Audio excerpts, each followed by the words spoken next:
Hello and welcome back, ladies and gentlemen. Thank you to still join our podcast. And we discovered another, I think, very interesting composer, Jens, no?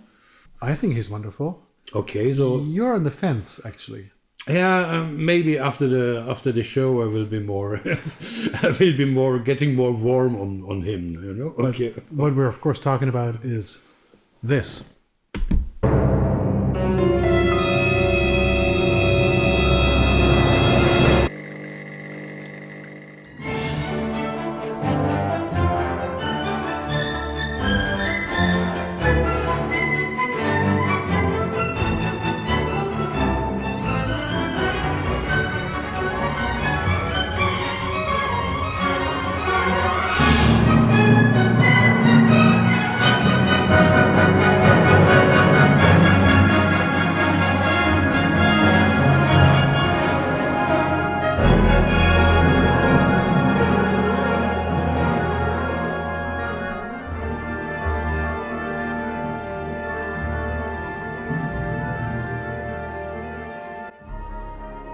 Okay, before you're stealing my show. Honestly, I never became really, as you said in the beginning, it's not so heart-touching for me, and I cannot really sort him in. Mr. How you say correct? Koechlin, or what is the... Koechlin. Koechlin. Okay. So we're talking Mr. Koechlin now, but is he a romantic composer? Is he more a contemporary composer? He's something between. So after Debussy or... He is a romantic composer, yes. He is a modern-ish composer. He is sort of impressionist. Okay. But he is a little bit of everything. Okay.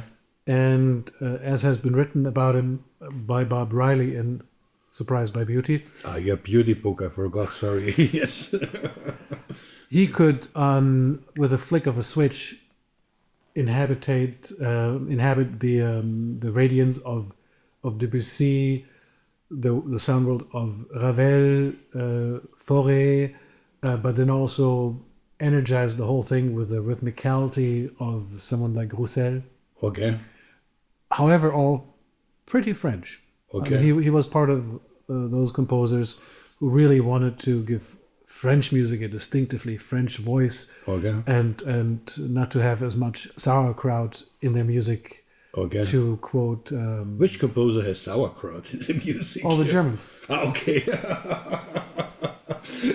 And the Italians have the spaghetti in the music. Well, it's not. I'm quoting what's his name, Satie, Eric Satie said.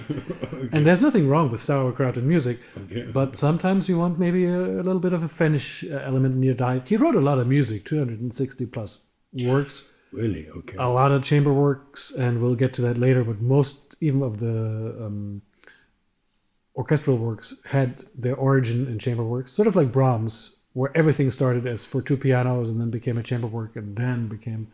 Okay. But why he finally was so forgotten? I mean, that's the same question with every great or almost great composer that has been forgotten. Partly it's because there were so many famous French composers at the time. Yeah. And even not so famous, but there was just never quite the room, maybe, for the big Koechlin revival. Yeah. SWR and Heinz Holliger did their bit. They did a big box of everything except the symphonies, which is sort of incongruous. Just as it's completely incongruous that Charles Koechlin has no symphony cycle out there, and Sinding, with all due respect, has 3 available. Yeah.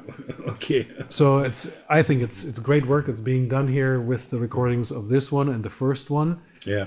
And the 7 Stars is numerically the second. Okay. And then comes the third one, the Harmony is something, and then the second symphony, which is really the fourth. And I'm hoping that maybe Ariane Matiak will get to record those 2 as well. Yeah, ladies and gentlemen, this is the reason, because the charming Ariane Matiak, which I couldn't resist, really asked to, and she's right, really to concentrate now, really to make the symphonies. And therefore I went with my video camera to the recording session to the Württembergische Philharmonie in Reutlingen, and we can look a bit, how you say this, snippet? Or a snippet? Yeah. And I can show you a snippet.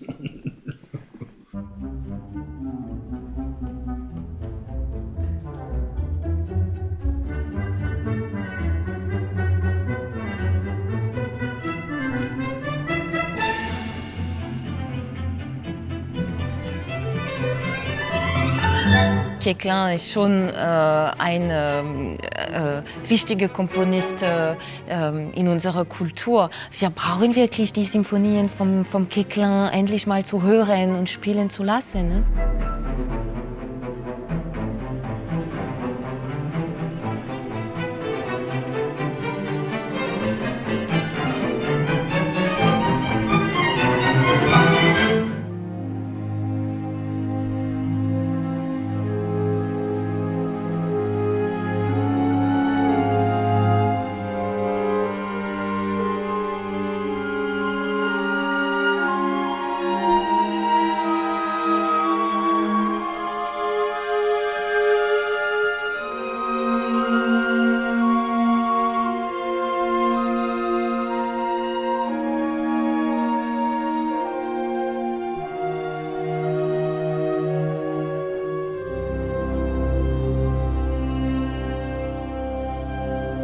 Er war sehr frei.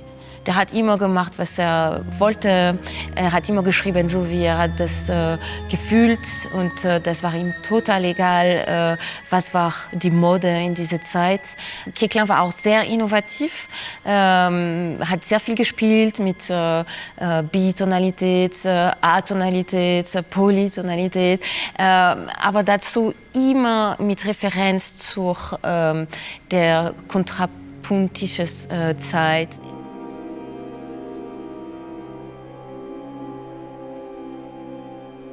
Ja, wir arbeiten eng mit der Familie, um die Noten herauszukriegen. Und man muss auch die viel bearbeiten.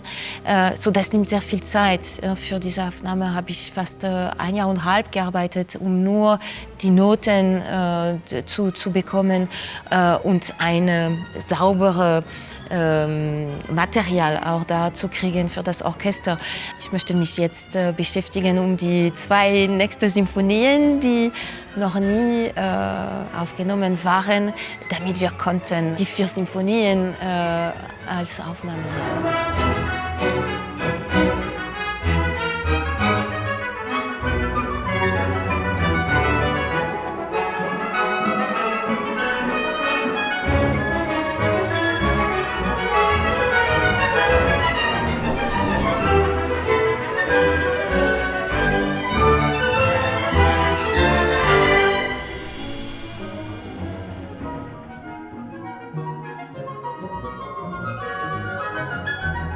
So, yeah, as she said in the end, so she would like to concentrate now also on the other symphonies.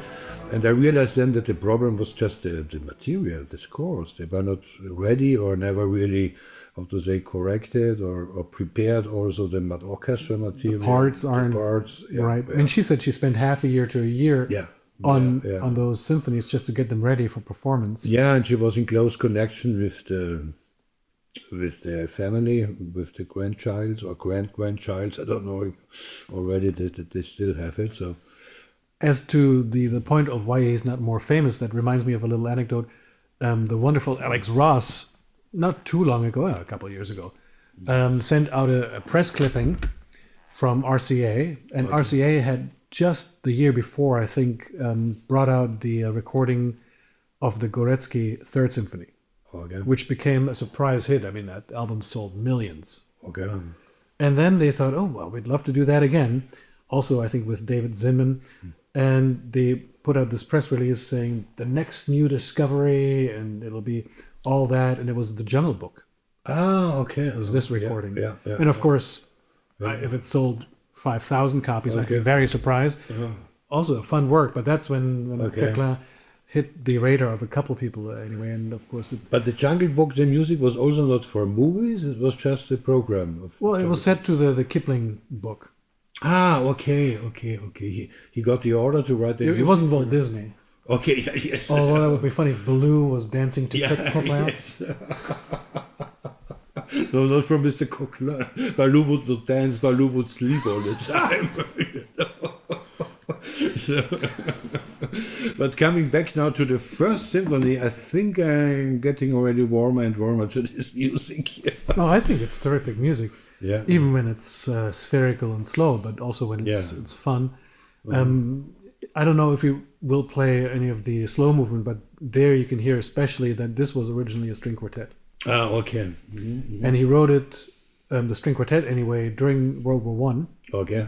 of which you hear nothing. Okay. You know, war raging all about him. Yeah.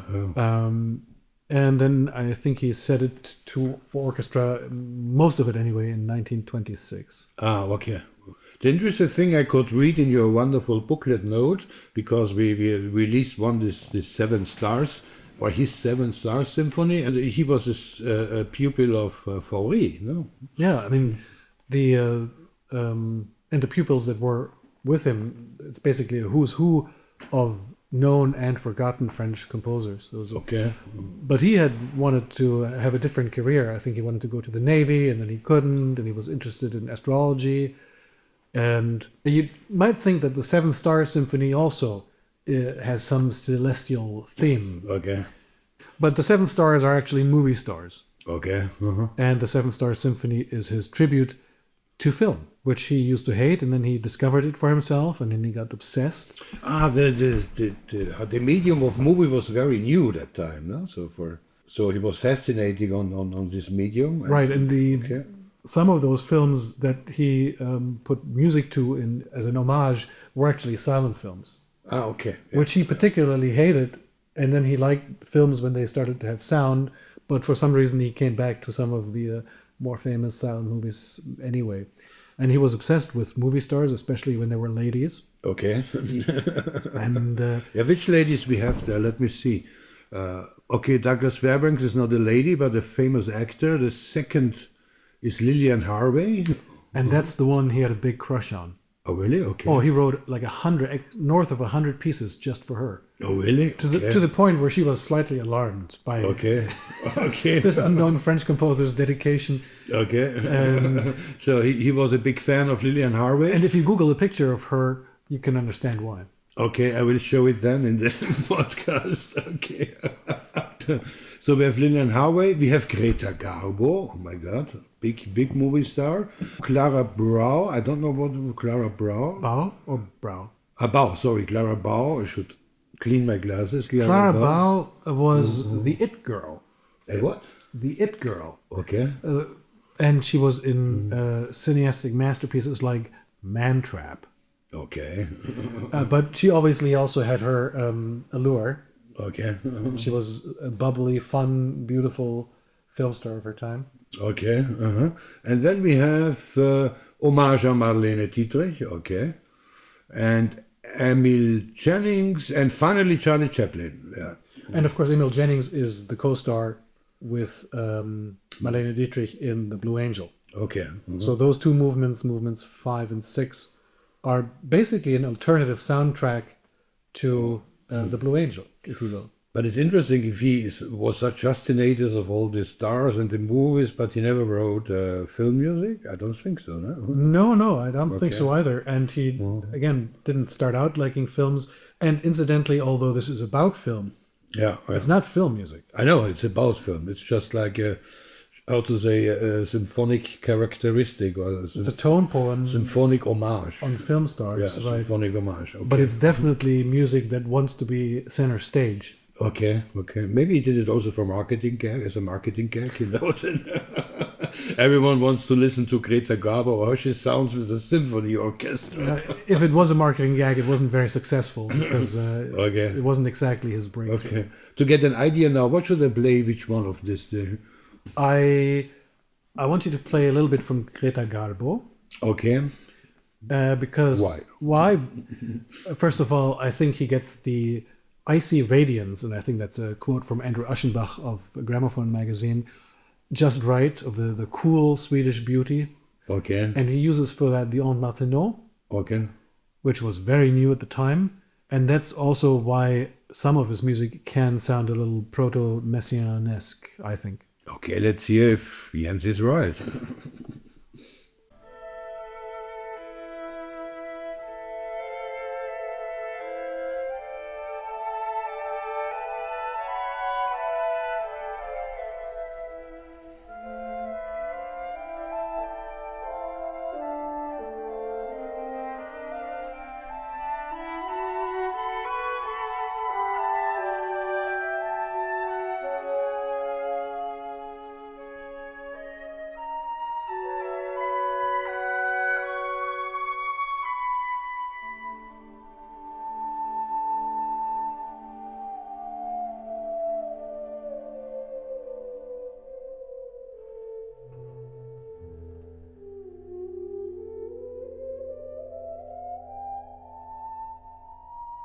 So, wow, this is a very spheric Greta Garbo, no? Yes, she just stepped out into the crisp November morning snow in Sweden. Ah, but they're slow steps, very slow steps. She's got her fur on, Oh, yeah. and knowing Charles Koechlin and nothing else. Okay. Yeah, but in general, I think if I listen to his music, most of it is very spheric and how can I say? I mean, it's not really. It's like just a coverage, like the bam bam, this action and. Oh, we just have to forward to Clara Bow, Okay. and that's basically the scherzo of the symphony, Ah, really? Okay. or even the Chaplin in the end. It has the seriousness of Chaplin Okay. and the circus romp of his films, both in it. Ah, okay. So I mean, he was all over the map. Ah, that's a good idea. So just let's listen now to the end of not the end of Chaplin, but to the end of the music here of Chaplin.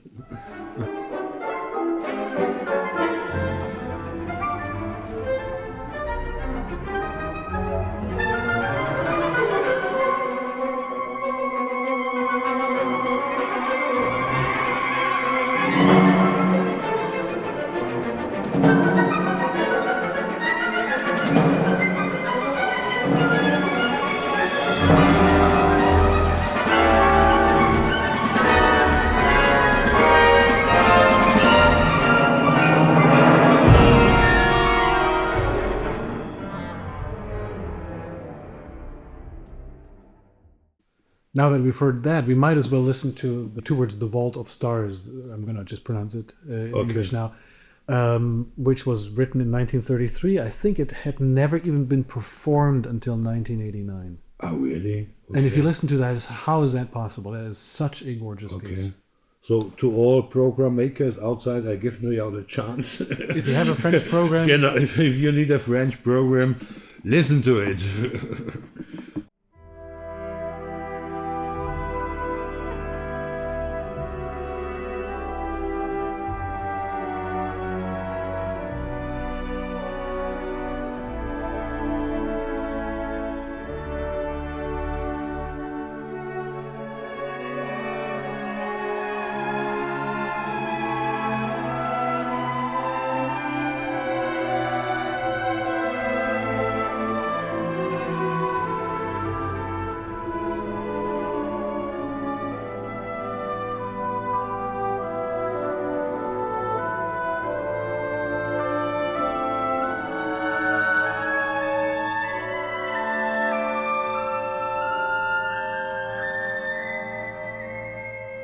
No, that's really beautiful. I think this might work much better than my sleeping pills for the evening.